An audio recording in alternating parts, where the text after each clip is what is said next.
I think we'll move on to the next part of our program, and I'm happy to introduce Dr. Debu Tripathi, who is the co-medical director with me of our USC AYA program. As I said in the beginning, having a leadership that is jointly pediatric and adult was a lesson that I certainly learned, and many of us learned early on in this field. And I'm just really pleased that Debu jumped right up and got involved in the AYA field, and our joint leadership has really been a major strength to the institution. He is, but before he was doing that, and since he's doing this, he's also the co-leader of the Women's Cancer Program here at the USC Comprehensive Cancer Center, and holder of the Priscilla and Art Uline Chair in Women's Cancer at the University of Southern California's Norris Cancer Center.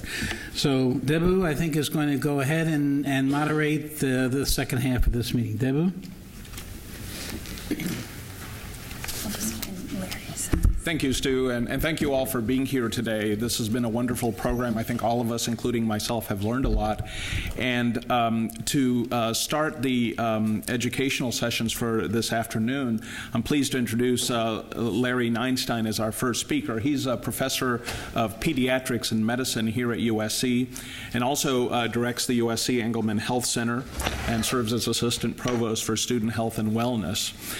He has been very involved in developing curricula for adolescent care. In fact, has developed one that is probably one of the most highly accessed ones. And from that vantage point is going to provide us his insights on health issues in adolescents and young adults. Thank you for being with us today, Larry.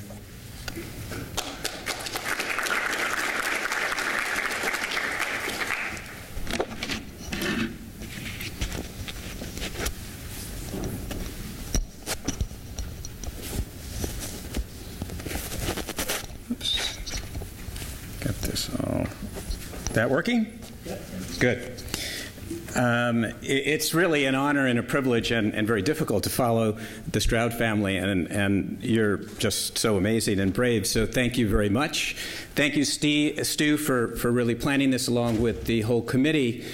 When I was driving here, I decided to actually change my first minute or two of this talk. This is a very different group and special group, passionate, dedicated group in AYA oncology. And so I thought I had to take the first 60 seconds to say a couple of remarks, which, when I was a fourth-year medical student 40 years ago, I was diagnosed with metastatic melanoma as a young adult. And I was given by the medical center at that time 3% survival rate for 3 years. And so I had to decide whether I'm going into internship or residency, which I did decide to do, and it made it rather difficult. 8 years ago, I was diagnosed, which a term I don't like, with the second incurable cancer, which was multiple myeloma. The stats at that time would have indicated that I wouldn't be doing the work I'm presenting now, and I wouldn't be talking to you now. It has taken stem cell transplant. It's taken 8 years of really chemotherapy every day or every week IV. But through that, I've continued to do and produce and really have a wonderful life. I have to second the importance of family. I had a decision to make 8 years ago. Am I going to the University of Arkansas, where there was a center of excellence? And I decided I had to stay here to be with the people that I work with, to be with my family, to be with my relatives. And I think that was part of what really has kept me alive during this time. On the way here, I made a new dedication, which I decided, I have a 5.5-year-old granddaughter, Bella, that my next goal maybe will be to get to her wedding. Now, given the length of time it takes a 5.5-year-old today to get married, that could really take beating the statistics. But I want to move a little bit maybe into the box, which is, we talk about AYA with cancer, and I think Brad was alluding to the fact that these are really young adults, very much so. And what I want to focus on in the next 25 minutes or so is the risks in young adults. Most of this material, a lot of it is in the monograph that I left out there, but it's also in your program guide at www.usc.edu/the-new-adolescents, TS. And it looks at 12 to 17-year-olds, 18 to 26, and 26 to 34. Years ago when I started in adolescent medicine, adolescents were the group that didn't have advocacy, that didn't have research, that weren't insured, that were looked at the highest risk. Well, that's changed. If you really look at the data, it's 18 to 26-year-olds compared to those younger and older that have the highest morbidities in almost everything you can look at, from STDs to reproductive health to mental health to substance abuse to injuries, etc. And also cancer in terms of that decreased morbidity and mortality. It's also the group, compared even to adolescents, that when it's studied, have the least perception of risk. It's also the group, compared to those two age groups, that have the least insurance. I call this the perfect storm of emerging young adults. This looks at binge drinking, and we'll dissect this for a moment. If you look at prevalence, whether it's the United States or California, the highest risk in emerging young adults. Look at great perception of great risk, lowest in emerging young adults. Look at needing care and not getting it, and usually due to lack of insurance, highest in emerging young adults. Brad was talking a little bit about this. The National Institute of Mental Health looked at brain development. They thought that they were going to stop at age 16. They went to 18, they went to 20, they went to 22, they were recently going up to 25, 26 when the brain was still developing. I think their bottom line was the only individuals who got it right were the car rental companies, who charged you a premium to have insurance until age 25. These are some articles that deal with brain development. So there's been this sociological earthquake. Now, these are not politically correct, but the sociologists have followed these 5 things: finishing school, leaving home, becoming financially independent, getting married, and having a child.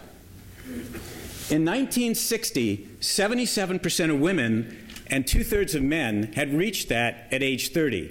In the year 2000, that's already 13 years ago, it was only 50% or less of women, and men had fallen from 2/3 to 1/3. There has probably never been a greater sociologic earthquake in the history of personkind since then.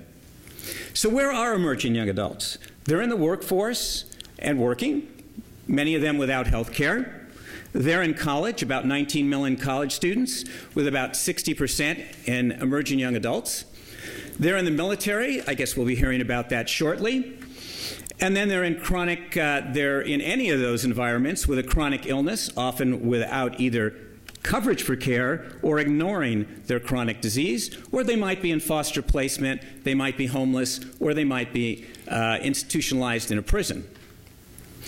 Just a comment on our population of emerging young adults. It's different in the United States than in California. This is the white population in the United States, about 60% in all 3 populations. If you go to California, it drops down to about 1/3, with the Latino Hispanic population making up a larger group. In terms of mortality, the greatest 3 causes of death, whether you're looking at adolescents or whether you're looking at emerging young adults, is unintentional injuries, number 1 by far, often motor vehicle accidents, not infrequently related to alcohol and drugs, homicides and suicides. Depends where you are.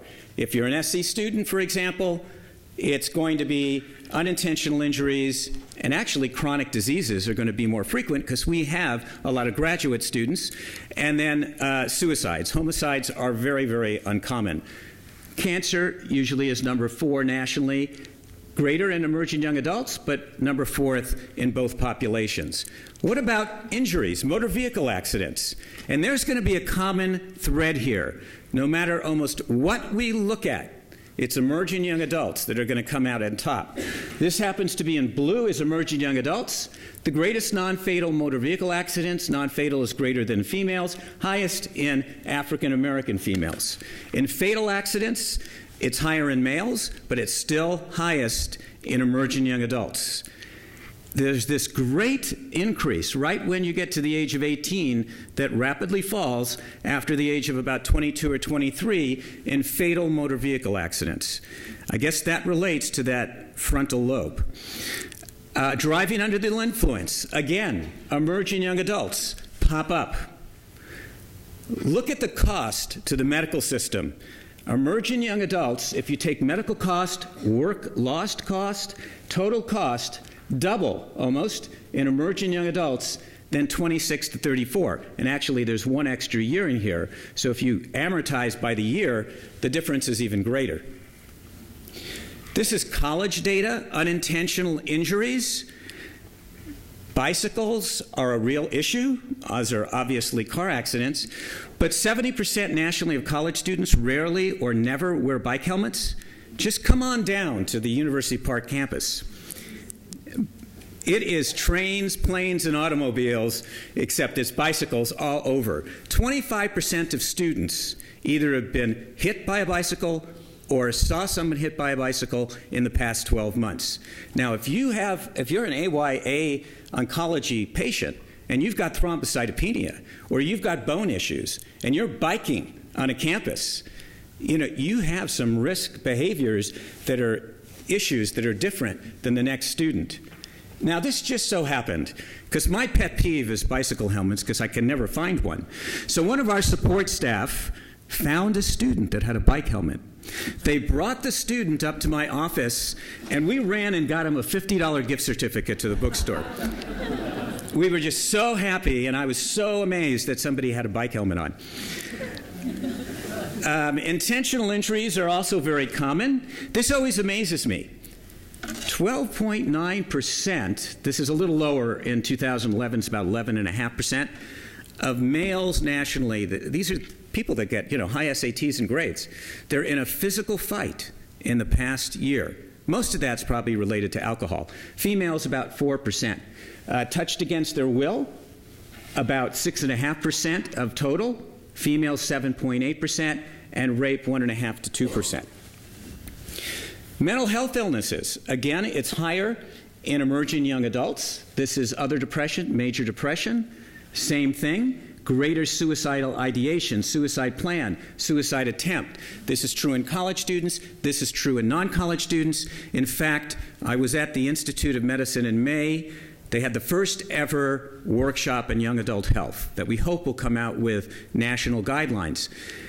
And there was pretty much consensus in that room that whether you look internationally, nationally, California, wherever you're looking, that mental health and substance abuse and alcohol are two of the major issues in young adult populations. Depression, this is in college students, about 10% in depression, anxiety. So I looked in the literature. Is there anything to support that this is a worsening problem? Are we just diagnosing it more, or is psychopathology getting worse? I only could find really one study. So you can't base anything on one study.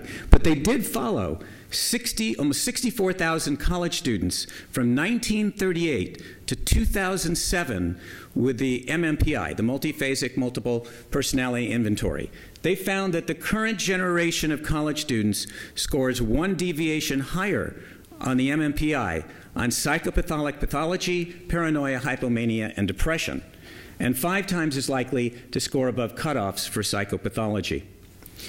Binge drinking and other drinking, again, emerging young adults, whether it's heavy alcohol binge drinking or current use, all higher in emerging young adults. So I was looking at, this is college data nationally.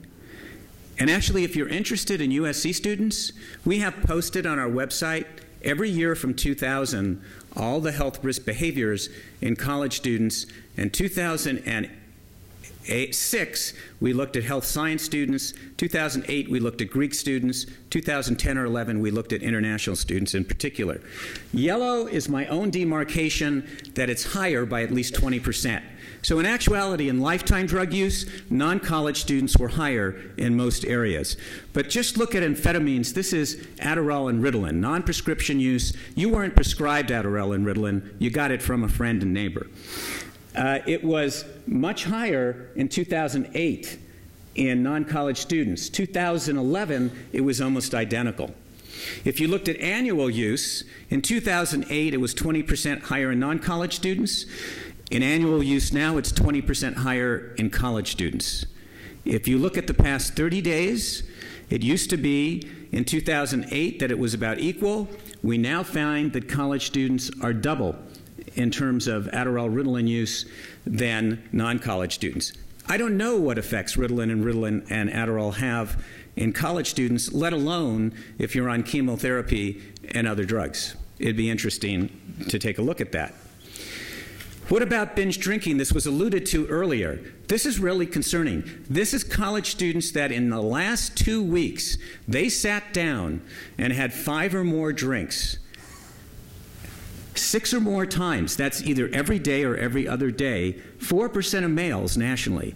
And if you add those that did 3 to 5 times, it's almost 1 in 5 that in the past 2 weeks were drinking 3 times to every day, 5 or more drinks. A lot of risk consequences. What are those consequences? This is looking at what were the consequences of drinking. These are undergrads nationally. 30% or so did something they regretted. 26% didn't have a clue as to where they were or what they were doing. 16% were involved in unprotected sex. 13% injured themselves. 3% had trouble with the police. Almost 2% injured somebody else. This was added recently. Almost 2% thought of killing themselves because of drinking. 1.6% sex without their consent, and 0.5% sex without their partner consent. These are pretty consistent nationally and very disturbing to me that we can't get that level of drinking from 4 drinks, 5 drinks, 6 drinks, 7 drinks of hard liquor down to maybe 3 drinks. Eat something, take a break. You know? A bourbon is not food. So last checked, I guess it is a food group some way. So these are emerging young adults in cigarette use. Emerging young adults have the highest rate. Very interesting. What about actual usage versus what you think everybody else is doing? So if you look at almost anything, let's just take alcohol. Students say their perception is 97% of students have used alcohol. The reality is 21% have never used it. Marijuana, they think that 93% have used it. The reality is 62% have never used it. So there's this huge difference between actual and perceived. And what about college students using prescription drugs that are not prescribed to them? Because that can have impact on chemotherapy. Antidepressants, 3% were using antidepressants, not prescribed to them. 1% were using erectile dysfunction drugs, not prescribed to them. 8% using codeine or Vicodin, 4% sedatives, 8% stimulants. Actually, Bob Adler over at Children's and I did an interesting pilot study many years ago. We did interviews with students on 5 East when there was an adolescent ward and asked the oncology patients that were admitted all of our adolescent questions, heads exam, home, education, activities, drugs, sex, suicide, etc. We also asked if any of those they thought were related to them being admitted on this admission. There was a significant percent, I don't remember exactly, 25, 33% of them, their admission was related mostly to substance use or alcohol use is what they thought was causing their admission. Sexual activity goes up with age, but if you look at chronic disease, obviously about 17% of children and adolescents, this is 12 to 17, have at least one chronic disease: asthma, musculoskeletal, heart disease, arthritis, epilepsy, sickle cell cancer, etc. But they're just as sexually active as the population that doesn't have chronic diseases. There's no difference. Pregnancy rates, highest in emerging young adults, sort of 20 to 24 and 25 to 29, or at least, although unintended pregnancies are highest in the younger adolescent population. There is some good news. This is in high school students, seniors. Condom use has gone up from 55% in males to 69%. There's bad news, because condom use is great for STD prevention. It's a little less perfect in preventing pregnancies. So what about if you use two methods, hormonal and condoms? Less than 10%. We're using both. So we have a long way to go. This is by the CDC. I highly recommend this if you're looking for individuals that have chronic diseases and what contraception. It goes through every single contraception and every single chronic disease. Everything in green there is really indicated, meaning that usually pregnancy is a worse contraindication to hormonal contraception than actually taking it for the disease.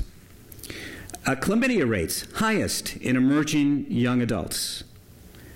And there is some ethnic differences. The highest is in African Americans, and the second group is American Indians and Native, Alaskan Natives.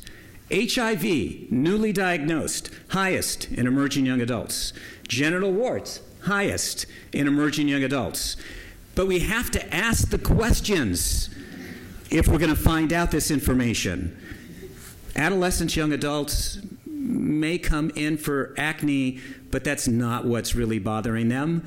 They really have a mental health issue, or they're afraid of being pregnant, or something else, and you have to ask the right questions if you're going to find out that information. This was presented before, and this deals with our issues of lack of improvement. Archie was presenting this, with lower improvement in the young adult population, same curve with insurance, same curve with involvement in national studies. Vaccination rates, not so good. This is, yes, very low. This happens to be for pertussis, and for HPV, very low in emerging young adults. Insurance was addressed and talked about, highest in emerging young adults. But this concerns me. This is when young adults could get on their parents' plan, and it dropped from 28% uninsured to 24%. But what did it do in the year after? It didn't move. We still are at a significant amount of young adults that are uninsured. And my concern is I really blink twice, and it hurts me when I see the California exchanges pushing catastrophic insurance on young adults. They need comprehensive insurance that covers everything from mental health to substance abuse to injuries to STDs, everything, and not just a catastrophic. Catastrophic's better than nothing, but they need comprehensive insurance. This is things that got in the way of academic performance. 6 of them were mental health issues: stress, sleep, anxiety. Interesting, 6 is internet use. We give our young college students the fastest internet and computers, but 6% of them say, and it's higher at SC and higher in undergraduate males, it's about 23% of SC undergraduate males that say internet use got in the way of their academics. They failed a class or got a worse grade. I'm going to go quickly through these because I want to get to the last thing I wanted to talk about with helicopter parents and parenting. So, what I do want to say is there is a difference between adolescent and young adult in healthcare. Adolescents have more providers in place. They have more of a health system in place. They have more funding in place. Young adults use non-traditional medicine a bit more, and parental involvement is traditionally more in adolescence. There are lots of opportunities right now in preventative health care with ACA. There's lots of evidence-based things we could do with electronic records, and technology we've got to be looking at in mobile apps and in web-based interventions, in Skype-like interface. But I want to talk about helicopter parents. There's actually 2.5 million images on Google of helicopter parents. I'm just showing you a selected few. I'm not going to ask how many helicopter parents are in the room. And when you do have a chronic disease, when a child has a chronic disease, there is an even greater force to kind of surround and be protective of that individual. There's a good part of that, and there's a not so good part. This is my favorite, the Black Hawk Down helicopter parent. He goes right for the president of the university. Did I lose this? There we go. And he doesn't talk to me. He doesn't talk to anybody but the president. Wiki World, I don't have my homework, Miss Flynn. My parents forgot to do it. I love this one. Typical college student. Yes, Mom, I told you I'm doing fine on my own in college. Hey, can you log on, find my schedule, order my books, and call me when it's time for classes? So I wanted to finish a bit with Lawrence Steinberg, who's one of my psychology parenting heroes. He's written books for the public. He's done a lot of literature. He's followed parenting in adolescents, young adults for 25, 30 years.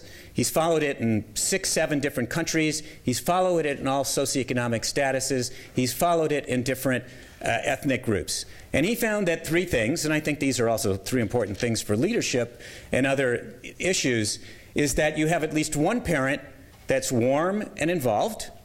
2's better than 1, but at least 1. You have rules in the household.